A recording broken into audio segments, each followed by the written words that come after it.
Hey, make it loud. He came all the way down from LA. Make it loud for Erick Esteban.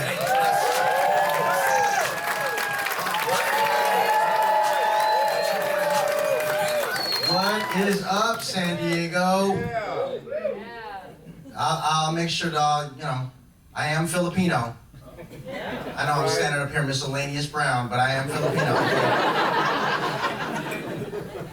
So, I'm excited because Mikey called me and he's like, yo, you wanna come open up the first majority Filipino line? I can't say all because there was like 3 white dudes on stage before I got in here. But the majority Filipino line up, the first one at mic drop, I was like, yo, hell yeah, I do. So I wanted to open up my show with a little Tagalog lesson. Yo, is that cool for you? Cause I tried to learn Tagalog, which is the native language. It's the main language in the Philippines. They speak a lot of dialects, but Tagalog is the main language. So when you come out of here, you go, I went to a Filipino-American comedy show and homie taught me some Tagalog. So you're gonna learn some Tagalog tonight, guys. It's gonna be better than Duolingo. Okay? No, so I wanted to learn how to say a phrase in Tagalog really fast. You know, like how like when you say something in another language, people like really believe that you speak that language. You know what I'm saying? Like how everybody in here can say, "Donde está la biblioteca?" Like that type of shit. You know what I mean? Like everybody can say that shit and be like, you can ask where a library is in a Spanish region, which is great. But I wanted that type of phrase in Filipino, in my native language, in the language of my parents. And my tita, I had this really mean tita. Tita's aunt in the Philippines. It's like tia in Spanish. Tita, I have this really mean tita. And she always used to say the same phrase to me all the time.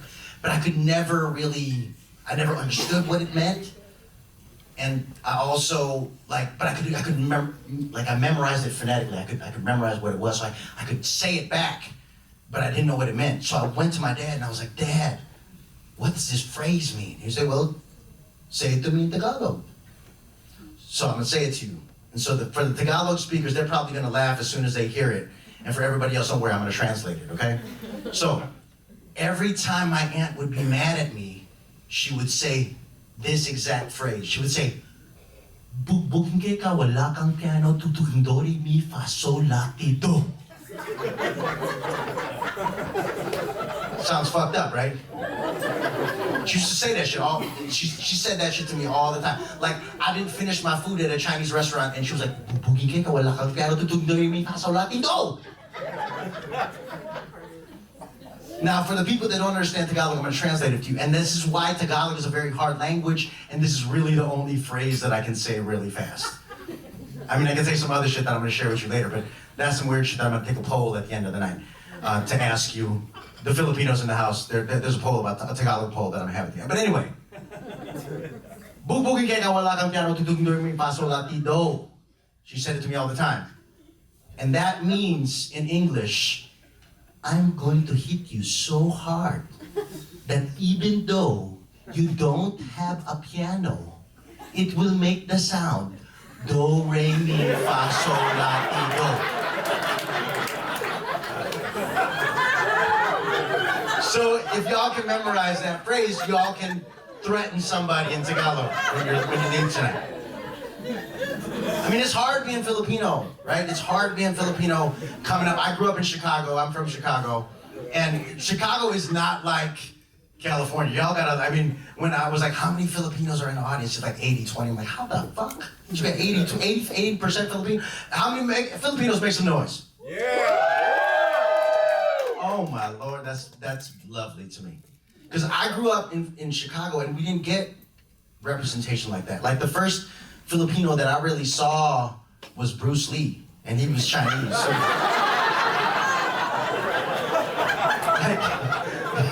for real, I was watching Enter the Dragon, and you know when homie says, "Don't concentrate on the finger, it was all the heavenly glory."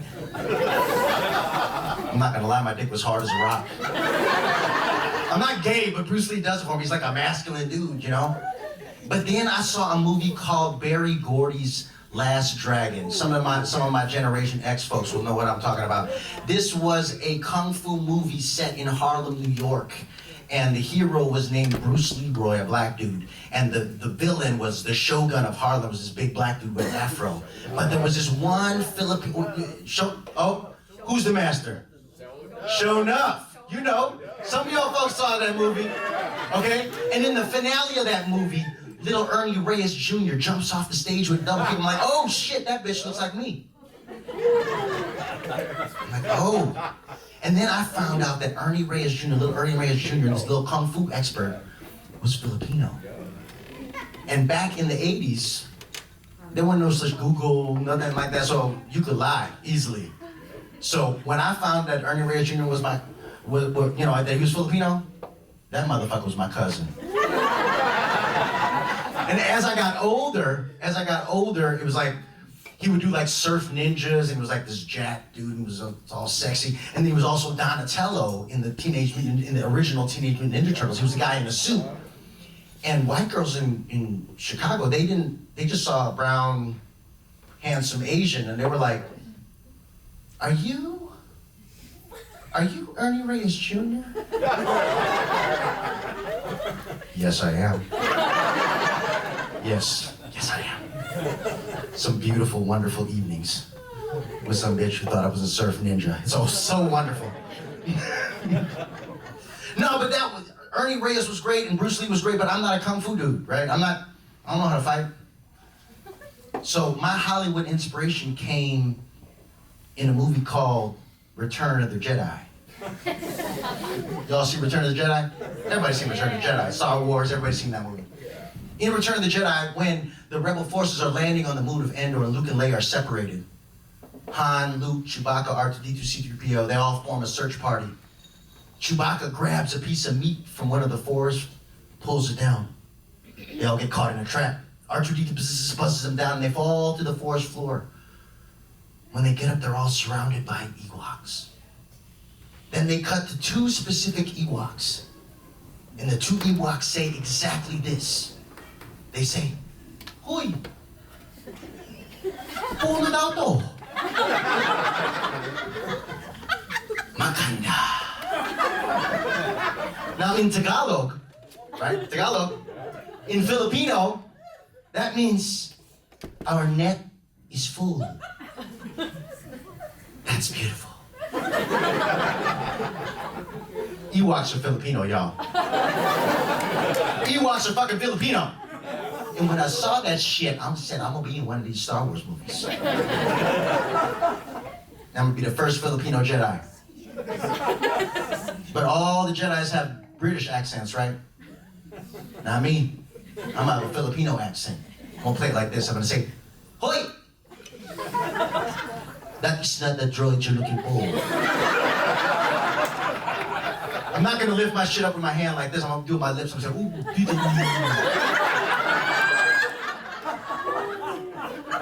May the Force be with all of you. And Manny Pacquiao is the fucking best. For real, I would play a Filipino Jedi like my Tito Chito, my Filipino uncle. He's my hero. Homie's like 60 years old, newly divorced, killing it on Tinder. For real, so he's like, Eric, I want to celebrate all the conquests. I want to take you to a fancy lunch. Let's go to Panda Express. I'm like, okay, Tito Chito, let's go. So I was like, I'm trying to wash my cars. We all in LA want to wash our cars. So I was like, let me get a for here plate. Just kind of a small portion. Say, hey, never get a for here plate at Panda Express. You always get to go because you always get more. That's Tito Chito wisdom. That's why I hang with this motherfucker. He always dropping fucking drops of wisdom, right? And then he says to me, he pulls out his phone, he goes, Eric, do you know about this Tinder? It's an app. It's an app on the phone. There's girls there. Pictures of girls. You don't have that one because you're married. Too bad for you. Okay, I'll explain it to you. There's girls' pictures, okay? If it's a good one, you right swipe it. But if it's an ugly one, left swipe it. But here's the key to Tinder. Here is the key.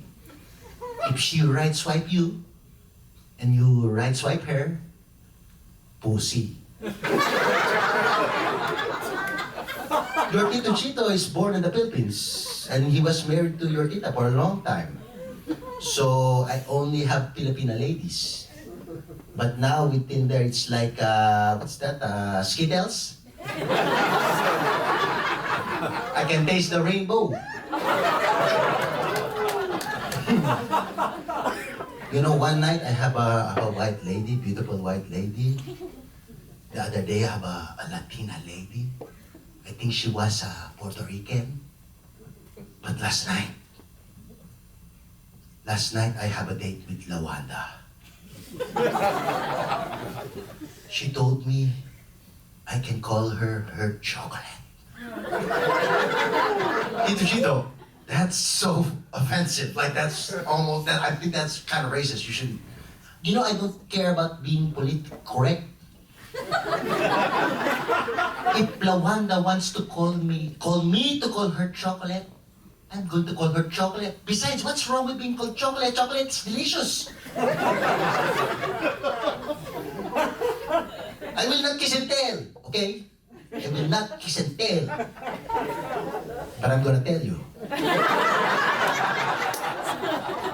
Wakanda forever.